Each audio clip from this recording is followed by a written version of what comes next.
네, 오늘 저희가 제안한 것처럼 지금 수해로 폭우로 많은 국민들이 걱정을 하고 있기 때문에 1년에 준비되었던 광복절 관련 행사 중에서 다소 이벤트성이 강한 행사들은 좀 축소를 과감하게 시키거나 아니면은 취소를 하는 것이 어떨까 이런 생각을 합니다. 그래서 국회 측 행사와 그리고 또 정부 측 행사 모두 다, 또 특히 정부 측 행사 같은 경우에는 야당 측에서 이미 문제 제기를 한 바가 있고 최근에 사면이나 이런 것 때문에 민심이 안 좋기 때문에 이런 수해나 아니면 폭우 국면에서 축소 또는 취소하는 것이 맞다 이렇게 생각합니다. 그래서 그 부분은 저희가 좀 힘을 주어 얘기하겠습니다. 네. 대표님 예.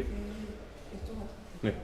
국정에서 이런 과제로 개헌안에 대한 좀 취급성 있어 보이시나요? 저는 이재명 대통령이 민생과 관계 있는 부분을 좀 더 고민하셨으면 좋겠다 이런 생각입니다. 사실 우리가 계엄 사태도 겪고 이렇게 하면서 대통령을 올바른 사람 뽑는 것이 중요한 것이지 그 체계가 무엇이냐에 대한 부분이 최우선적 검토되는 것은 또 아니다 이런 생각하거든요. 그래서 저는 대통령 권력을 축소하는 방향으로 그리고 또 여야 협치를 강화하는 방향으로 만약에 개헌안을 마련한다면은 그것들은 국민에게 큰 감동을 줄 수 있겠지만 지금 나오는 것처럼 뭐 연임제 이런 것들은 의심받기 딱 좋은 것들입니다. 그걸 지금 빠르게 추진할 필요는 없다고 생각합니다.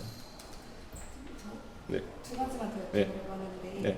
김건희 특검이 국민의힘 강사 압수수색 나섰는데 김문수 후보가 노무선 나섰는데 또 어떻게 되시는지.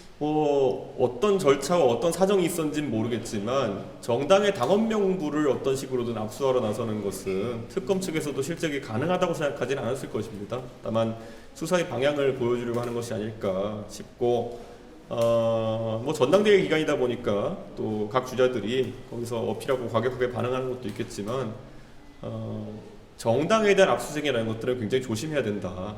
왜냐하면 정당에 대한 탄압으로 비춰질 소지가 크고 대한민국에서 정당의 명부라는 것은 지금까지 단 한 번도 수사기관에 입수된 적이 없는 것으로 알고 있습니다. 그렇기 때문에 특검도 오해살이를 하지 않았으면 좋겠다 이런 생각입니다. 네.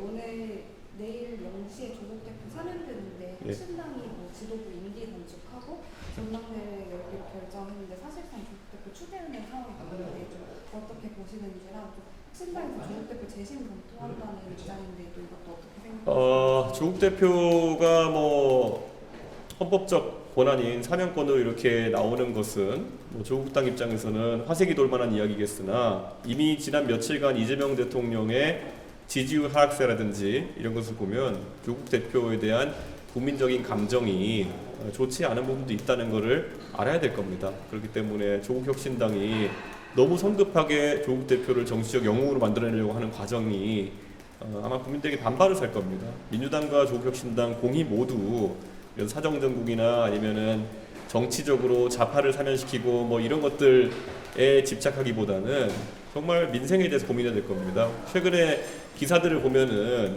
이 쿠폰 주도 성장, 푸주성이라고 제가 지적했던 이 쿠폰을 통해 가지고 뭐 이재명 대통령은 마중물이라고 하지만은 경제를 살리는 것이 좀 허황되는 이런 통계들이 나오기 시작했습니다. 그렇기 때문에 뭐 경제 성장률이나 이런 것이 소위 푸주성이 있음에도 불구하고 0%대를 기록할 것으로 보이는 등 조금은 좀 더 겸손한 자세로 나가야 되지 않을까 그런 생각입니다.